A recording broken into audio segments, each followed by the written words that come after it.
Hello, please leave a message after the tone. Hello. How you doing? Purr. Okay, I just got a message from one of my music producers because we're working on a song at the moment called Worry. It just hasn't been going well. Like, he sent a few demos, but I didn't like them. Something felt very wrong with them. I even shared it with some other producer friends and they thought the same thing. So he's changed the complete approach and we're going for a different sound now for it. And I think the latest one he's done does sound better. So we'll go with that. And I just told him to, experiment with, any other little sounds you can add to make the song come out more special. And he was like, oh yes, I love ear candy. It's really funny. I don't really use the phrase ear candy. Like, I'm very used to the phrase eye candy, but ear candy is just like a new one. But I guess now that I produce music, a lot of things will have to be oral. So hi, welcome to my channel. Today we're going to do a video on a bunch of things you should do when you're single, right? So you can think of it different ways. Either you should do them or they're just easier to do when you're single, and that was the original idea for this video. It's like things that easier to do when you're single. At first I thought I would do maybe 10 or 15, but anyway, as I was saying, the reason why I'm doing this video is because I feel like singleness gets a lot of like bad rap in society. I really look weird with this double shirt thing. Maybe I shouldn't have pointed it out and you would have thought it was just the natural style of the shirt, but no, I am wearing a shirt within a shirt because I got really cold and I put an extra shirt on. And I think this is the first video I'm actually shooting during the day, so it's about 11 a.m. now. It's not sunny, it's a bit gloomy. It's one of those gloomy London mornings. So anyway, as I was saying, singleness gets a bad rap. Like, anytime you mention anytime I see like singleness being mentioned online, it's painted as like this sad situation that actually no one wants to be in and people are running away from,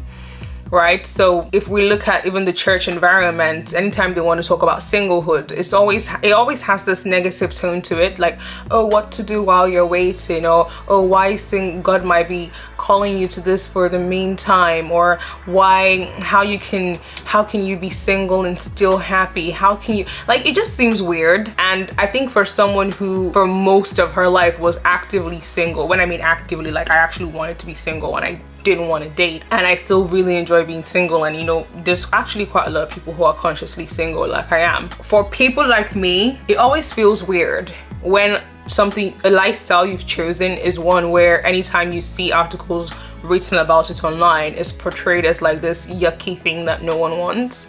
And I think part of the reason is it makes me feel weird to think that so many people think no one actually wants to be single, and so if they see me and I'm single, they like, what are they thinking? Like, if you're the kind of person who feels, oh, singleness, like to be single isn't ideal, like, are you looking at me with pity in your eyes or what? Like, it's really weird. And I've told you this in a video beforehand. Actually, that's not really true because I have done a video where I mentioned this briefly, and I think that's with the pressure to marry video. So if that hasn't come out, ignore what I've just said. But basically I mentioned how a friend would see me and be like, how you doing? So are you dating anyone? And I would be like, no. And then it'll be like, oh, well, are you on the dating apps? I heard they're good. And it's like this quick assumption that if I'm not dating anyone, I'm trying. Or like, if I'm not dating anyone, it's because I haven't found someone, but I'm looking. And so they ask me if I'm seeing someone and I say no. And then immediately they go to start giving me recommendations on where to go to date, even though I didn't tell them about any plans to not be single anymore. Like, there's this assumption that everyone who's single isn't single by choice. Like, so that brings me to a very huge disclaimer, and that disclaimer is that I might be a bit biased. I'm someone who actually enjoys being single. One day I might not be, or all my life I might be. It doesn't really matter. But the thing is, I love being single, and I'm consciously single and voluntarily single. But there's two types of people. There are people who don't want to be single and they're single. Obviously that's sad, as with anything in life. If you don't want something and you're that thing, you're not going to be happy. But if you want something and you're that thing, you're going to be happy, right? So there's two types of people. There's people who are involuntarily single, and then there's people who are voluntarily single, which means they could choose to not be single any day, but they just really enjoy that state, and it's a very high priority in their life that they enjoy their own time in their own company, and they're not actively trying to change that. And the reason why I'm saying this distinction is because I am consciously single and I love being single. This video is going to be a bit biased, right? I want to tell you a lot of things you should be doing when you're single, but obviously know that it's coming from someone who likes being single. So if you're someone who you don't like being single, you hate it, this video may not be for you, because I'm going to be focusing on all the benefits of being single. So if you don't want to hear that, apologies. Okay, so let's get straight to it.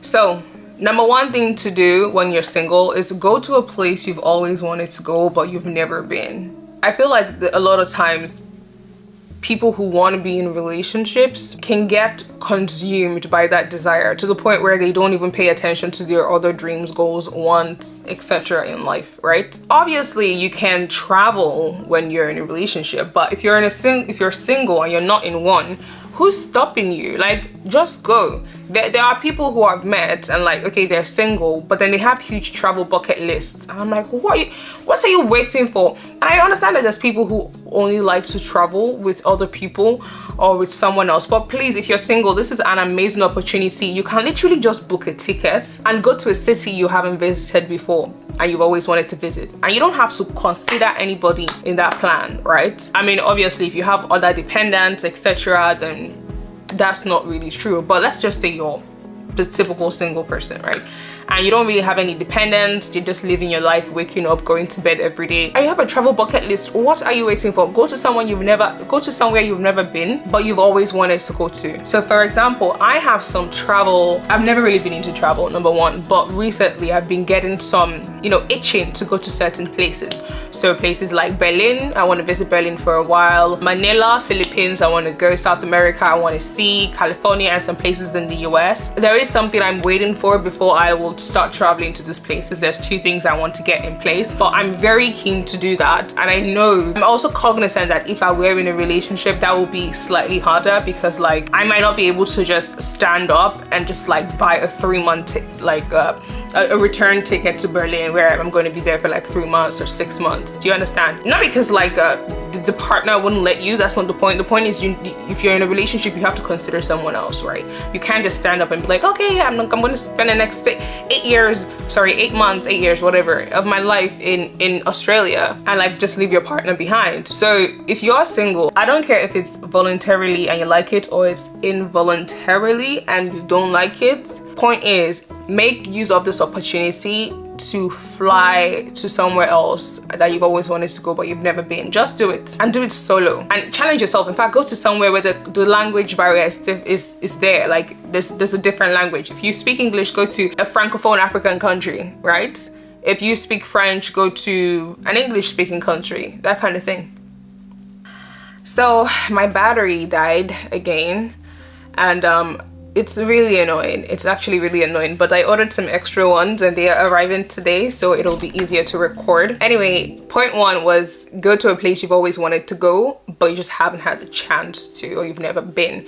Your timetable right now, if you're single, is 100% yours, right? You don't have to think about, oh, what's gonna happen to the kids? Who's gonna take care of the kids? You don't have to think about, oh, what about my partner? What if I want to do, 8 months in Morocco? Like, what's gonna happen to him or her? So just make the most of it. Number two is get involved in something you're passionate about. This can be painting classes, volunteering with the local charities, a passion project, something you've been talking about for many years that you want to try. Get involved in it. What's stopping you? And the reason, by the way, all those things I'm saying and I will be saying today, you can also do them if you're in a partnership or a marriage or a relationship. But it's just easier, right?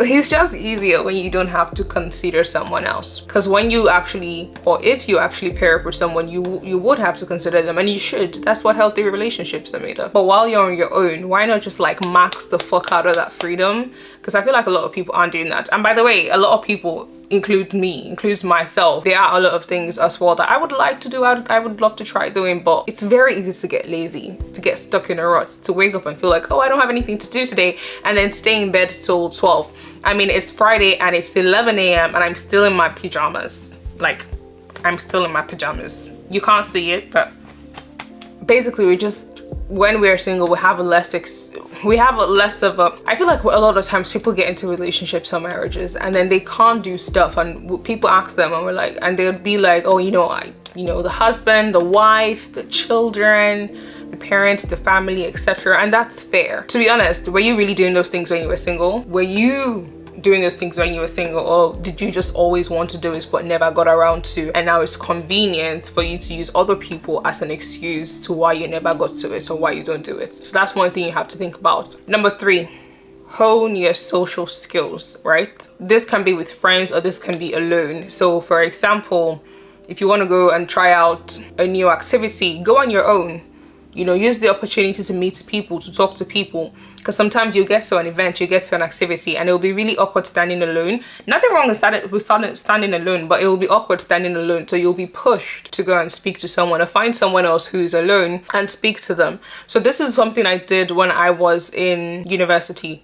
I came to uni when I was very young. I was 16 years old, like you all know, and it was in a new country, in a new continent, and I was extremely shy. I was an extremely shy human being. Some people still think I'm shy, but I was shy back then. I was like SHY, shy. I don't know why I wrote that from right to left. That's the other way around. It should be SHY, shy. But I then set myself a challenge. I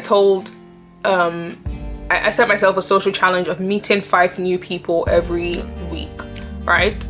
And I did a second one of eating by myself for at least 10 meals a week. So when I started university, I went to Loughborough University, and at the time, I don't know if they still do it now, maybe, but at the time, most of the halls, or at least half of the halls, were catered halls, which means that every breakfast, lunch, and dinner, you would actually go to dining room for your hall of residence, and basically your dorm, and everyone eats together, right? You just get your meal served to you and you go to your seat and you eat. And I was so shy, I didn't know how to walk into the cafeteria and just like be by myself. So when I first started university, for the first few weeks, we would, text I would text the other people in the house. I think we were 12 in the house, 6 boys and 6 girls. I would text and be like, oh, who's going to grab dinner? Who's going to grab lunch? And some others did it as well. After like maybe 1 or 2 times when like maybe no one replied because they were still in class or they were busy, and I was so hungry, but yet I couldn't go to the cafeteria to eat by myself and get food that was being served to me. After like once or twice, I told myself, okay, Akachi, you can't leave it like this.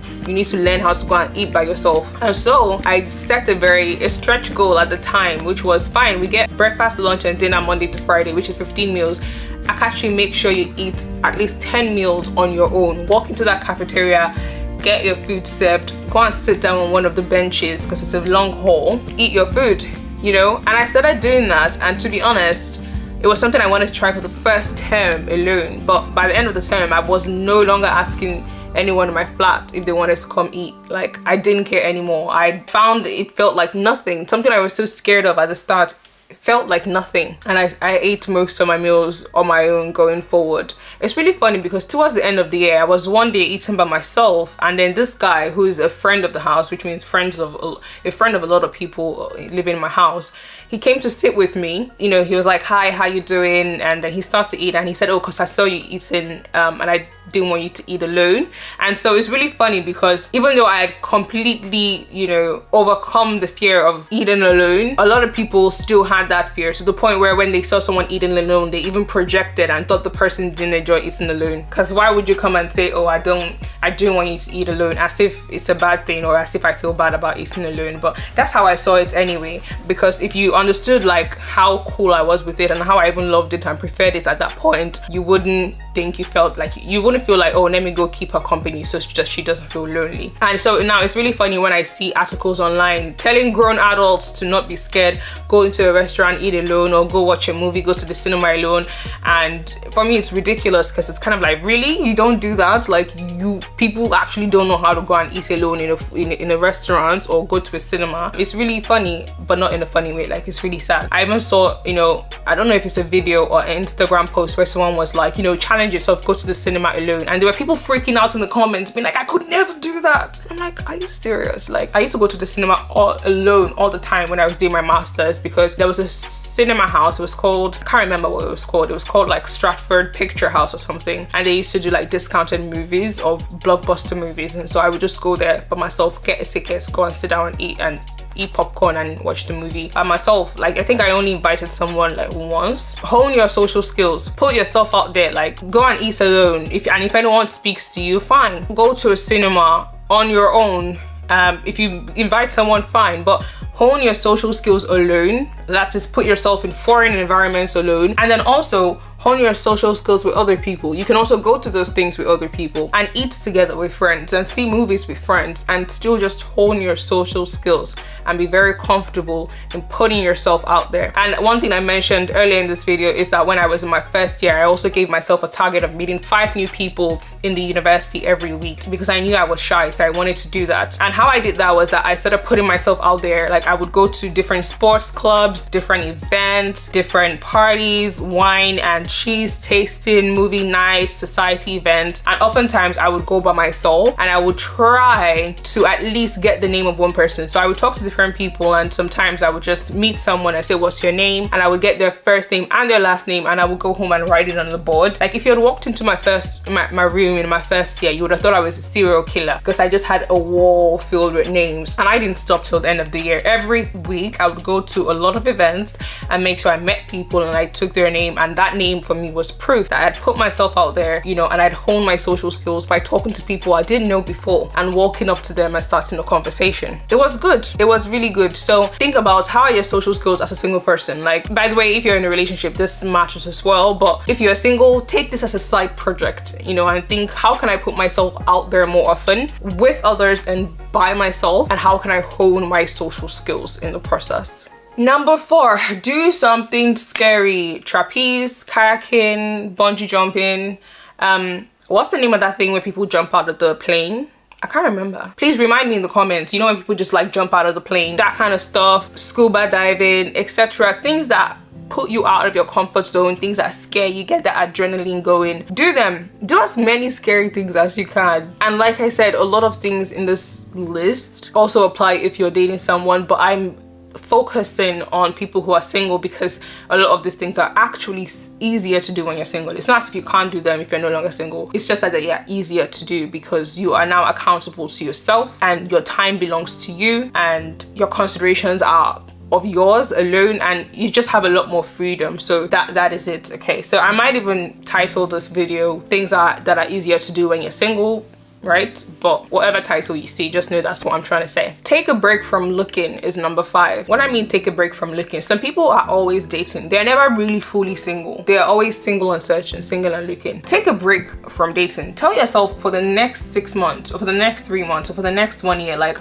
dating will enter my mind. I'm going to leave all the dating apps. I'm going to log off. I'm going to delete my accounts. I'm going to just completely get my head out of that zone and like stop looking and just exist how I am and be enough for myself. Like, just say that. The caveat here is if you actually do enjoy being single, you might enjoy it too much. So for example, I made that whole stop looking thing, or just forget about dating, don't think about it. So I was 16 in university for at least my first semester, and I remember like I would always be super conscious. The university I went to was like 80% at best, 70% male. So there's a lot of eye candy, a lot. And I would always be like so self-conscious, like, oh my God, that guy's so pretty. Or, oh my God, that guy's so pretty. Apart from that, it's kind of like you start to interpret every stare. Like if someone's looking at you, it's like, oh my God, does he like me? Blah, blah, blah. I think there was just like romanticization. You know, I was suddenly in a very heavily eye candy-licious environment. But I didn't like the way it made me feel. I didn't like the fact that I was always so self-conscious. So I told myself, you know what, boys, relationship, dating, all these things, just don't think about them. Act like they don't exist. Like literally just switch it off and see everybody as just as a human being, and you're not doing anything else. Focus on having the time of your life at university. Focus on trying different things, doing extracurriculars till you drop. Just having a great university student experience. And then that's what I told myself. I would say, you know, kind of like 17. And I didn't even stop to realize that's how it remained till like I was 22. So for like 5 years, I was just in this mood of like non-dating, and like at a moment as well, I hadn't also clicked the whole asexuality thing. I just existed very happily and very unbothered. I literally didn't care. It just didn't occur to me. My friends probably could tell. Like, I'm sure my friends at the time, like my second year housemates, for example, I'm pretty sure if I told them, oh, I think I'm asexual, they probably will be like, yeah, we could tell. but I just didn't care. And by the time I was 22, I was like, oh, maybe I should go on a date, see what that's like. So I was a super late bloomer. I went on my first ever date. Like, I'm not saying I entered my first relationship. I went on my first ever date when I was 22. If you want me to, by the way, just tell you how that went, you can put that in the comments. But you know, now I've just turned 25, so I've only been dating, and when I mean dating, like going on dates, for 2 years. And to be honest, I turned 22 and then the lockdown happened 23. 24 is 2 years of like basically this whole pandemic thing. It's just very interesting. And the reason why I'm saying this is if you enjoy being single and you tell yourself, okay, you're going to stop looking, you're going to just forget because you don't actually care. You just like living your life and everything's fine. So just be careful. But obviously, if you don't like being single, then the advice to take a break from looking is actually going to be a challenge for you because you're probably thinking about it a lot. It means that's the perfect advice for you. Take a fucking break. Right? I know people who, like I said, like they're never really fully single. It's either they're in a relationship or they're dating. Like no chance to just relax and enjoy being single. Maybe because I like being single, like for me that's a problem when I see it, but just try it. It wouldn't kill you to just chill by yourself. Okay, so number 6 is reinvent yourself. Like when you're single, you have a lot of time to figure out who you are. And by the way, that's a lifelong process, but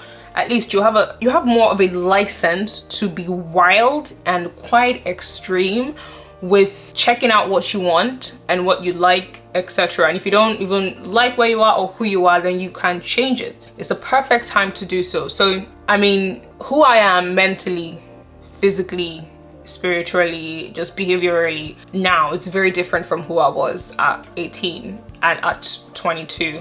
And probably when I'm 26, same thing, you know, very different. And sometimes I always wonder, that's tautology. No, that's not tautology. What's the grammatical thing when you say two contrasting things? Because sometimes I always wonder, doesn't really make sense. Like, do you sometimes wonder or do you always wonder? Never mind.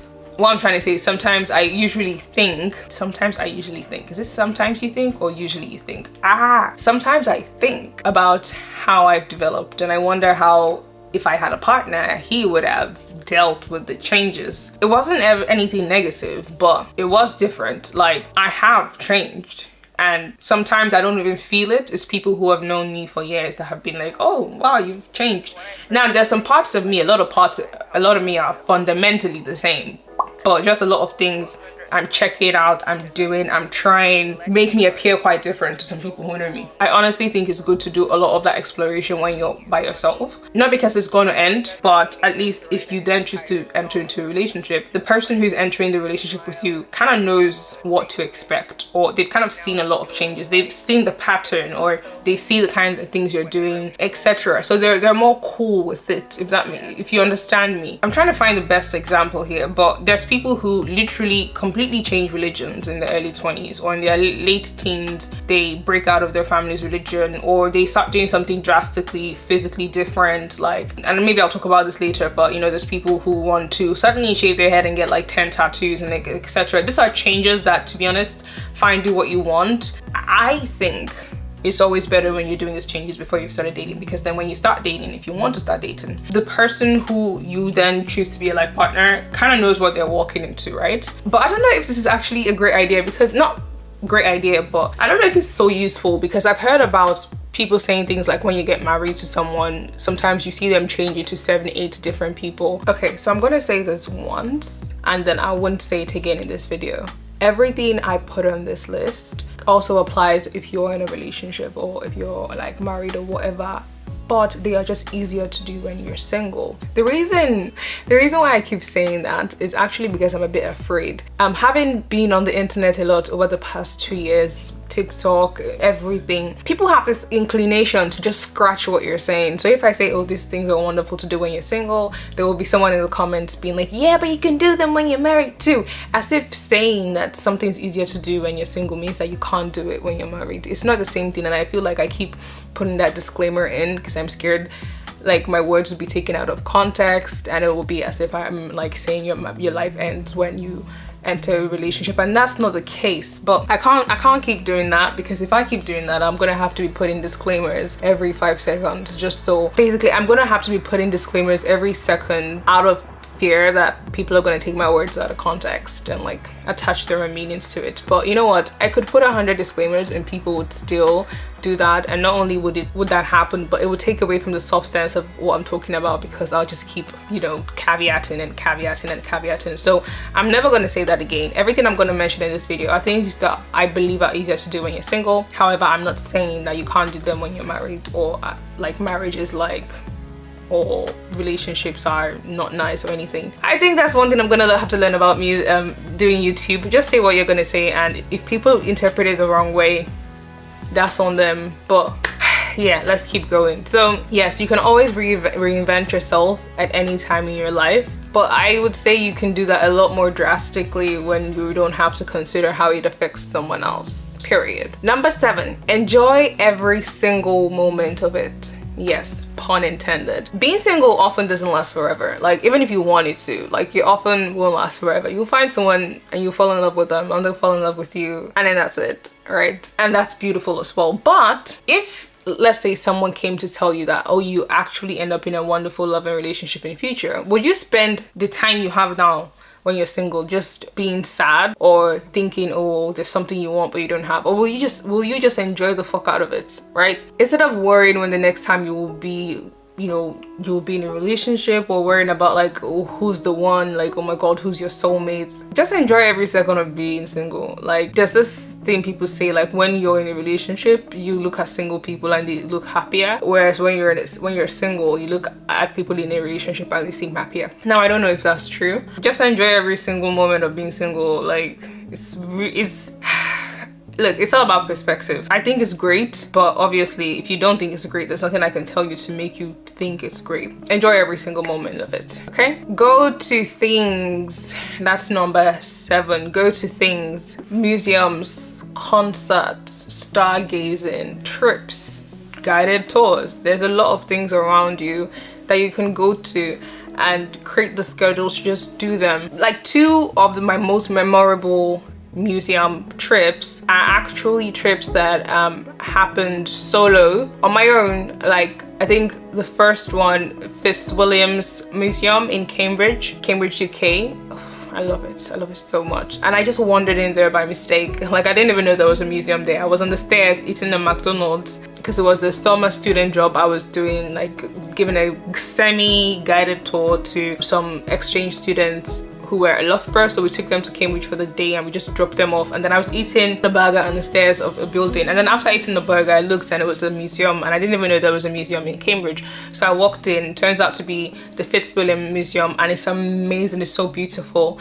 Another museum I went to recently was when I was I think I'd gone on a second date with a guy. I misread his message, so I think we were meant to meet at 5:30 and I thought it was 1:30, and I was in central London, and I messaged him and I was like, where are you? And he said it's 5:30 and I didn't want to go back home, so I just went to a restaurant. I ate a meal, and then when there was still about 2 hours to burn, I looked for museums nearby, and then I found out that there was this museum. What's the name? It was for like the Museum of like Freemasons in London, and then I went there, and that was very interesting for me to see and learn about their history and just be to a place I'd never been to before. That's what I'm saying. Like, if I was at home that day, I'd have been watching TV and just relaxing. But I was outside, and then I went to have a meal on my own. I went to a museum that was really nice and I didn't know existed, etc. So we actually have a lot of time to do things for ourselves and explore when we're by ourselves and when we're alone. And a lot of times we don't do this. We fall into boring routines, and we think, you know, our life is going to then get more exciting once someone else comes in. You know, it's almost like you're subconsciously waiting for someone to put excitement into your life or save you, whereas actually you should be doing that for yourself. So yeah, that's number 7. Number 8 is to learn a new skill. This can be a new instrument, this can be a new language, or it can be something like dance classes, etc. Learn a new skill. Like, exercise your brain, teach yourself something you've always wanted to teach yourself, and there's many resources available for you, and you can go at whatever intensity you want to go, right? To some people, learning a new skill is just watching a series of podcasts. To some other people, it's taking an evening class, and to some other people, it's going back to school and doing a PhD or doing a master's in, you know, computer science, a conversion degree. Just do it, right? Your schedule will be more free when you're single. Like, imagine you're in a relationship or you're married with kids and you want to start taking an evening class in something. It might be a bit more stressful, right? Because you have a whole family to take care of. But if you're single, you can actually take evening classes here, take weekend classes there, you know, slots in online courses here and there during the day. And I feel like a lot of people aren't taking advantage of that. Like a lot of people are not making the most of that. We're just taking single, uncomfortable, and resting and forgetting that actually there's a huge privilege in being single, and we're just wasting it away with entertainment and rest and sleep. Although that's also good as well, but you get the point. One thing to add is that it doesn't actually have to be a skill related to your professional life. I think a lot of times when people say, oh, learn a skill, we're thinking, oh, marketing or social media or computer science or coding. No, it can be something like cooking, right? Imagine you told yourself, okay, every single week I will learn one easy recipe. If you did that for a year, by the end of the year, you'd have learned 52 new recipes. That's number one, good for yourself because that's amazing, but also actually makes you way more appealing to your future partner. Like boys who know how to cook, and I'm pretty sure the feeling is, you know, also there the other way around. Like you actually will be a better partner for your future partner if, let's say, you did that, right? But even if you didn't have a future partner, you'd just be a better person and you'd know how to make nicer meals that are good or healthy. And by the way, I'm saying all this, I don't actually still like cooking, but if you do like cooking and that's something you want to experiment with, then, you know, learn that skill. And if you want to have kids someday, it will also make you a better parent. Like imagine you were learning one new recipe a week for a year, but then you did that over 10 years and then you had a kid. You know literally 520 recipes that you love. Like you'd be the best dad or best mom ever. Learn a new skill. Doesn't really matter what the skill is, just learn it. Number 9, plan your optimal life and work towards it. So many people are fixated on like finding a relationship or getting a relationship that they completely dismiss the significance of other parts of their lives, right? They are so busy looking for their significant other that they dismiss the significance of other parts of their lives. I literally just came up with that. Put that on a shirt. And what I mean by this is there's a book I have, it's called Feel the Fear and Do It Anyways. Now I haven't read that book, but when I bought it, I flicked through it and something stood out to me. It was a story about a lady who was so focused on getting into a relationship that she felt like she was very sad. The author just kind of said, when you keep thinking about your life and your happiness is equal to whether you're in a relationship or not, you're gonna be really sad. You're gonna think, oh my God, my life is not the way I want it to be. You're gonna be seeing it as a glass half empty kind of situation. But your life is not equals to your romantic relationship, right? So let me try and find the matrix. And if I find the matrix, I'll also put it in this video. And you can think about it as a whole life chart, right? And so the author splits it into 9 boxes. She says your life isn't just equal to your romantic relationship or your romantic status, relationship status. Because if it's equal to that and then you don't have it, obviously you're going to think your life is shit and your life is over. But this is what your life is made up of. You can think of it in terms of 9 areas: your career, your family, your hobby, your relationship, me time, learning and development, friends, exercise, and then spirituality and contribution. When you look at it that way, it's a lot more holistic, and you can see that relationship just makes literally one part of it, right? So instead of thinking, oh, you want a relationship but you don't have one, how about improving the other parts of your life and seeing that relationship thing? And when we say relationship, we mean romantic relationship here. It's such a tiny part. It's just 1/9, roughly about 10% of actually your whole life. What is going on in your career? Is your career where you want it to be? If not, what can you do to get it there? What's of your family, your relationship with your family? You know, your hobbies. Are you actually doing things you like? What are your hobbies? How are you cultivating them? What are you doing for some me time, some alone time?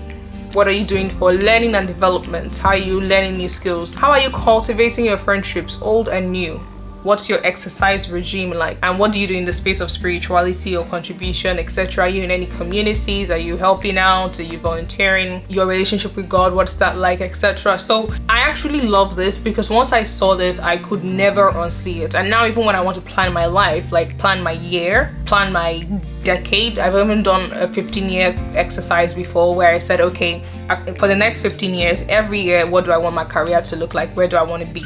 What do I want my family life to look like? What do I want my hobbies to be? And obviously this will change as time goes, but how do I want to spend my free time? What do I want to do in terms of learning and development? It's a very nice, holistic way to view your life. And so when I say, number 9 is plan your optimal life and act towards it, use that kind of framework and say, okay, how do I want my life to be in all these areas, and how can I start acting towards it day by day? And then you're gonna realize you actually have a lot of work to do to get to where you want to be. And I don't mean like hard, painful work. I just mean there's a lot of actions you need to take to create your optimal life, to design your life. And when you're actively building your life and enjoying it, you're not going to be so in the trenches of always thinking about a relationship you want but you don't have, right? And even if you don't want relationships, you can still do this. You should still do this so that you don't just gallivant around and end up not living the best, most magnificent life that you can live. Number 10 is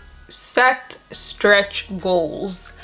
There is a book that, again, I haven't read, but I got the gist of a few years ago. Okay, I was looking for this phrase, and it talks about a big, hairy, audacious goal, or BHAG, BHAG. And what is this? It is a clear and compelling target for an organization to strive for. So the book was built to last. No, like the book is literally called Built to Last by Jim Collins and Jerry Porras, and introduces the idea of a BHAG, a big, hairy, audacious goal. And when I was writing this down, I was saying, number 10, set stretch life goals. That's the phrase that came into my mind. Obviously, they talk about it in terms of organizational development, but you can think about it in your own personal development as well. What are some big, really, really scary, but like magnanimous, I think that's the word, magnanimous goals that you can set for your life? If you're a singer, play at the O2. How about you say that, in 5 years, I want to play a headline gig, a headline tour, whatever, at the O2 or at Staples Center in the US. Like, set really big goals, instead of saying, I want to set, I've created this little like lipstick kit and I want to sell 100 this year. Sell 10,000, sell 1 million. Set big, hairy, audacious goals. You might not meet them, or you might, but at least you would work towards them and you would start to elevate your thinking. Why not? Do it. Number 11, read more. You're single. You don't have kids running around the house. You don't have a significant other that, what do people do with their significant others? Like talk and chill and cuddle, I guess. But what I'm trying to say is you don't have all those people around the house. You're alone. Now, yes, not every single person lives alone, but you get the idea. Like, you're on your own. You can determine how you want to spend your time. So read more. I don't care if it's fiction, I don't care if it's non-fiction, just read. Expand your mind. Get those neurons fired up. This will make you a good person. Everything here will make you a good person, not just for yourself, but for others around you as well. Everyone who comes in contact with you will receive remnants, sheddings of who you become or who you are. So if you're reading, you're elevating yourself, you're elevating your mind. People that come around you will feel it, and will be better off by just interacting with you, because we are what we consume. And if I'm reading a lot, I'm learning new things. If I speak to you, you're gonna feel it. You're gonna learn things as well that you didn't know, and it's going to be very contagious. So read more, expand your mind, and just be a better contribution to society instead of just doing absolutely nothing. Number 12, explore faith-based, religious, spiritual communities around you. So if that's how you are, take the time to explore. Visit, let's say you're a Christian, I'm a Christian, so I'm going to use this as an example. Visit churches far and near, if that's your thing. Find your tribe, find the people you click with, the sermons you enjoy, etc., and be there. So I feel like sometimes we want to eventually end up with a partner who we click with emotionally, physically, spiritually, financially, vocationally, domestically. We want that, but we're not even that ourselves, right? A lot of people want spiritual, God-fearing partners, but we're not even spiritual or God-fearing ourselves. So explore faith-based communities around you and get plugged in. Apart from the fact that it works to strengthen your faith and relationship with God, what it also does is it improves our relationship life. Like, sometimes people say relationship, or most times when we hear the word relationship, we're thinking of it in terms of like a romantic sense, but there's different types of relationships. Our relationship with our parents are kind of like familial relationships. We have relationships with our siblings, we have relationships with our bosses, our co-workers, our friends, we have relationships with extended relatives, we have relationships in faith-based community. So actually, you can have a very, very healthy relationships life without having like a romantic partner. And I think sometimes we forget that. We don't spend any time cultivating this other relationships, right? I don't know what we think they are, because they are definitely relationships. Yeah, apart from strengthening your relationship with God and actually just making you a bit more spiritual and, you know, seeing things from a different lens, the community will also help strengthen your relationships life, because you're engaging with people, you're getting to know them, you're getting involved in their lives, you're getting new friends, and you're in a tribe of people that kind of relate to you on a certain level. So definitely do that if that's something you don't already do. Number 13, live by yourself. LBY. Live by yourself. This is not very applicable to everyone. There's some people, you know, you can't live by yourself because the environment you stay in as a whole, the society, is very unsafe. So actually staying by your own isn't super advised. There are many cities in the world where, you know, even living on your own as a woman is still very discouraged, because there's literally no safety protocols or security protocols around. And apart from the safety reasons, regardless of your gender, there's so many cities, places, lives now where we can't even live apart from our family or our parents, because living alone is so expensive. You know, if my family were living in London, I don't think I'd be actually spending so much money living by myself, right? Obviously, don't live alone if it will just not make financial sense too. But if you have a stable job, a decent job, you can actually get your place, even if it's with friends, but you know, you get the idea, you're moving away from family and it's in a relatively safe environment, then do try to live by yourself. If you search online, you're going to find benefits of why. I can't really tell you why, because I'm so used to it. I've been living by myself technically since I was 16, so it's okay. I would say it's very enjoyable, and even when I go back home now to visit my family, it's really nice and everything, but I usually can't wait to just go back to my house. Like, I actually now refer to my own house as my home, because that's just where I am with my thoughts and myself, and I can just do what I want and I can think in silence and peace. Yeah, definitely try to live by yourself. Like, people talk about this, and especially when it comes to women, they say women just go from their father's house to their husband's house, or something. That's something I heard a lot when I was growing up in Nigeria. And by the way, I have a problem with that phrase, like going from your father's house to your husband's house, because it kind of like reinforces this idea of women as property and like property of a man.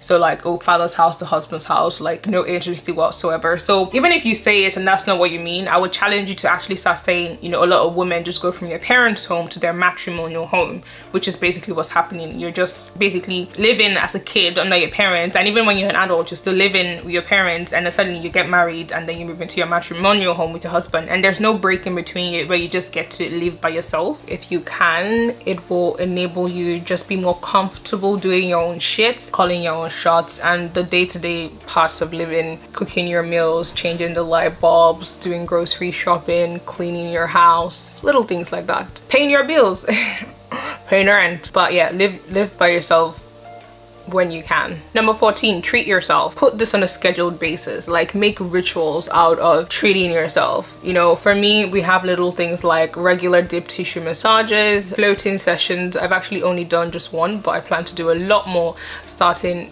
as soon as possible, and even getting my nails done. They haven't been done for a while, but that's because I've been really busy at work, and I like to get my nails done really long, so that's going to make me a bit less efficient, so I've just not done them recently. You know, create self-care routines and self-care rituals.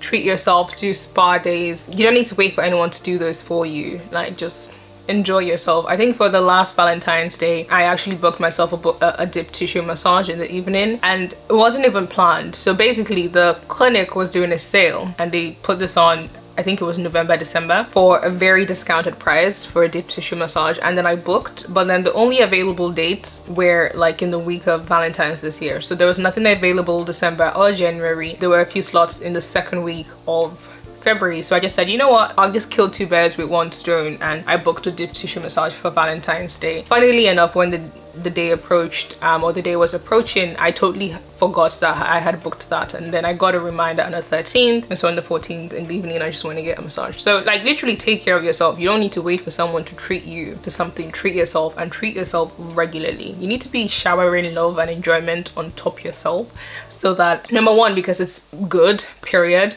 but number two, in case you meet someone, like they've got to match your energy. Do you understand? So you're going to be used to a certain level of care and enjoyment, and like you're not going to just end up with someone who doesn't even feel like they need to supplement that in your life, or you know, whatever. Number 15, experiment in creating art. This can be painting, jewelry making, or any other crafts. If you think you're creative, try things out. And if you think you're not creative, try things out. I think a lot of people just don't know that they're creative because they just haven't tried out so many things, right? Check the workshops that are going on in your city and then book them one after the other, right? So this year I did a 6-week course in pole dancing. I'll see if I have some clips from that and I'll do like a short video. That was very interesting. I ended up not liking it so much, and I don't think I'll be pursuing it further, but that's something I would have never known what it felt like to do if I didn't put myself out and do it. So put yourself out there and make sure you're trying different things. There's courses or classes, workshops in pottery, woodwork, metal making, knitting, so many things. In fact, the next thing I want to try out is kendo. I think that's what it's called, and it's a form of like Japanese sword fighting or Japanese fencing, and I'm just really keen to do that. I can't even pinpoint why exactly, so I'll be doing that soon. And one of the things I started doing during the lockdown was actually writing songs and singing, and I didn't even know I could write songs, right? But I was trying different things. I really wanted to, you know, get into a craft, put my hands in there, and then now I feel like I'm a highly creative person, whereas before then I would have never thought so, because we have all the stereotypes attached to what creativity is, and I think a lot of times you think to be creative you have to be in the arts as well. That's not necessarily true. You can be a software engineer and be super fucking creative because of the way you think, and you're able to create things and join dots together, etc.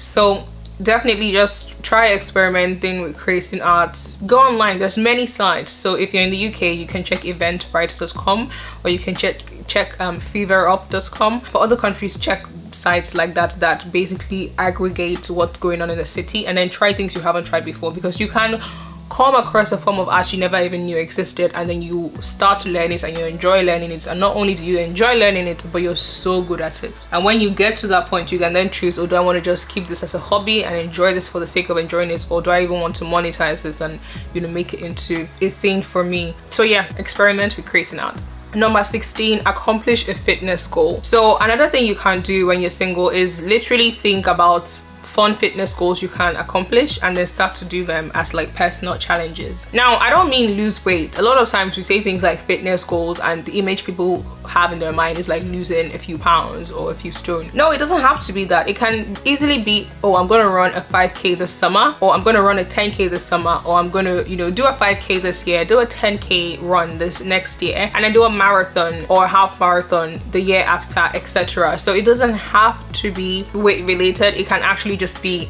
exercise and recreation related, because at the end of the day, those things are going to affect your fitness in a positive way. And also, you don't have to do it alone. So there are local sports clubs you can join. There's local tennis clubs, netball clubs, basketball clubs, any sports you can think of. There's usually a local one that you can join and have a team together where you guys practice on a regular basis, play recreationally, and even enter local tournaments. So definitely set yourself a fitness goal and accomplish it. And you know, it's going to be a challenge for yourself, but do it. You don't have to have a partner to sign up for a 15k run or join a hiking club, etc. You can do this on your own.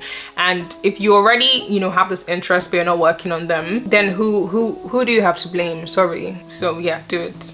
So number 17 relates to one of the points I made earlier. Remember when I said do things like go to museums, go to guided tours, etc. It's very similar to number 17, which is basically explore your town like you're a tourist. When we've lived in a place for a long period of time, we can fail to see the things that make the town truly special, but you forget that what is your local town to you is actually someone else's travel destination. So act like, let's say you're a tourist for the entire next month or the entire next week for your local city and town. Find out what the attractions are, the side attractions, you know, the tourist visitation sites, things like that, the parks, the restaurants. Wander around, play with things and see things that make it special, and you will see it in a way you've never seen it before. So I went to university in Loughborough, a very small town, and because it's a very small town, I was just like in university all the time on campus, and I didn't do anything else. But if I could go back, I don't really think there's much I would change about my experience at Loughborough, because I really made the most of it. But if there's one thing I would add on to my experience, it would be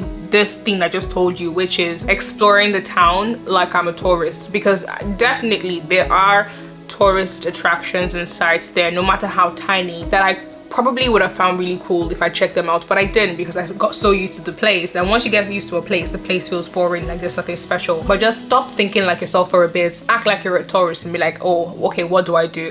And that is actually something I want to do more. I've been in London for 5 years, and if I'm being honest to myself and to you, I haven't really explored the city as much as I should have, because I've gotten so used to it. So on most days I will go to work and come back, and most weekends I stay in and I just stay on my bed and watch TV for 48 hours. So actually that's something I would like to do more of, like actually explore the city. Remember when I told you I went on a date with that guy, and while I was waiting for him, I went to a museum. When I was searching for museums around the area, there were so many. I feel like I've gone to maybe 2 or 3 museums in London, but I was seeing a list of over 100 focused on different things, and it actually shamed me a bit to realize that there was just so much to do, so much to check out, so much to explore in London, and I haven't been doing that. So maybe I'll actually add that to one of my goals for 2022, which is kind of like explore more, you know, think about what do tourists do when they come here, create a very exhaustive list and then do them. And maybe I'll actually bring you along as well, but you know, do that. Number 18 also links to something I've said before about, you know, friendships, etc. But basically, if you're single, focus on cultivating your friendships and building your squad. Like, make that a goal. Make that a goal. Think about how much more often can I see my friends? That being said, I've just noticed I have a meeting in 1 minute.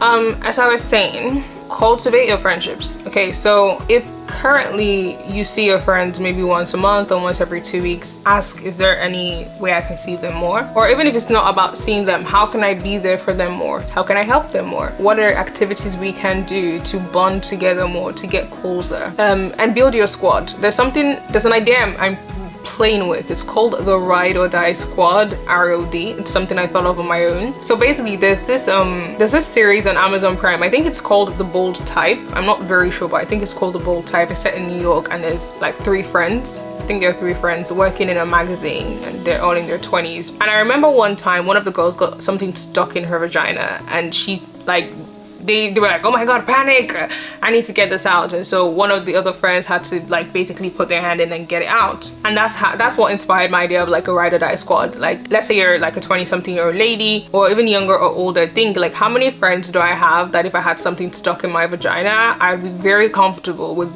me telling them, look, you better get your hand in there and pull that shit out right now, right?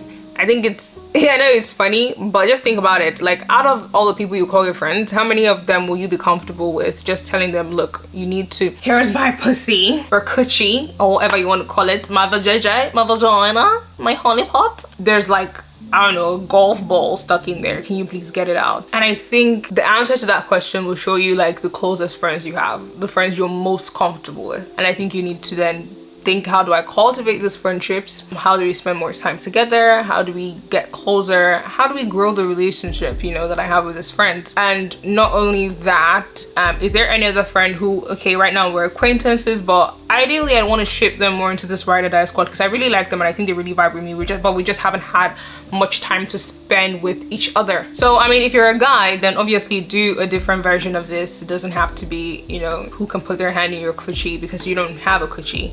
So you just gotta find something else. Focus on cultivating relationships and building your squad, especially when you're single, because you have all the time to yourself, so you can actually spend more time with other people, and you have 100% of your time to allocate, right? So you don't have 50% or 80% or 65 because of your partner or your kids.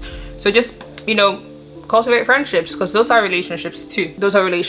And based on your ideology in life, they're not any less important than having a romantic partner. Number 19, if you've always had a desire to foster a pet, adopt, a pet animal, etc. You can do it now. You can do it now, especially because it's up to you, right? Again, if you are partnered, your partner might be okay with it, right? But what if they're really scared of that animal or they're allergic, etc.? Again, you'd have to consider them. And that's just how life is. There's nothing wrong with that.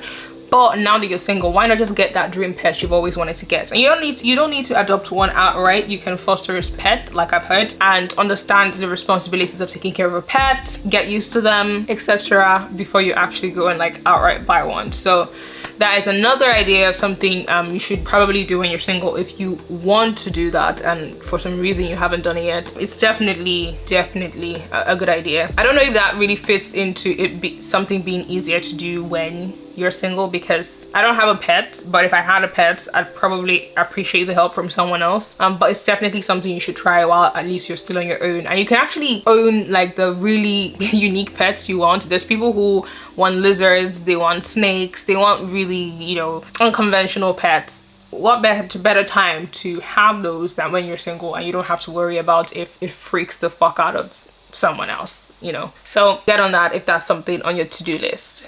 Number 20, work on your insecurities and learn to love yourself. Now, I'm not saying, if you're single, just love yourself, as if, the choice is either loving yourself or being with someone who loves you, And I'm not saying that if you want to have a romantic relationship, then that self-love is like a replacement for that desire. What I'm saying is that we often grow up with a lot of conditioning and social conditioning, and not a lot of people take the time to tear that apart or unlearn things they shouldn't learn. So we grow up, we grow into adults, we enter into relationships, next thing you know, we're married, then we have kids, and then we pass on those things to them. Those truths, and sometimes untruthful truths that we've learned. This can be things like prejudice, this can be things like shame, fear, etc. So if you're single, use it as a time to unpack a lot of baggage you have. It will make you a better you, and it will make you a better you for everyone else. Your entire generation will be better off for it. And if you choose not to have offsprings and not have a generation, you will be better off for it. So take the time to work on your insecurities, learn to love yourself, and learn things that are self-sabotaging. Live a better, happier, more fulfilling life that way. Number 21, work a demanding job. I'm first going to talk about this by quoting someone called, I think Marique, that's how to pronounce the name, but I'm not so sure. They are an attorney and they wrote this on Quora. Work a demanding job. It's not that your partner is going to forbid you from working long or unpredictable hours, but they wouldn't like it, and you wouldn't like the effect that not being around much has on your relationship. If you care about the other person, you will gravitate towards shorter hours and predictable workflow so you can keep promises to eat dinner together or to do something on the weekend. This isn't necessarily a bad thing. Working shorter hours will probably make you healthier, but if you are ambitious or need to go through an intense training period, try to do it now while you're single. And I thought it would just be best to just read word for word what they said, because it makes a lot of sense. When you're single, you control your hours. I've said this many times in these videos. Why not go for the most intense job ever and push yourself to the limit, knowing that you cannot use someone else as an excuse, right? Work really hard, work really smart, but just really put yourself out there. Set a big goal, get it. Go for that job, go for that training, right? You've always wanted to go to a particular technical school. It's going to take a lot of time. You want to do an intensive course, do it. And it doesn't matter if you're, again, someone who wants to be single forever, still do it. And it doesn't matter if you want to eventually get a partner, better reason to do it now, but just push yourself a bit more.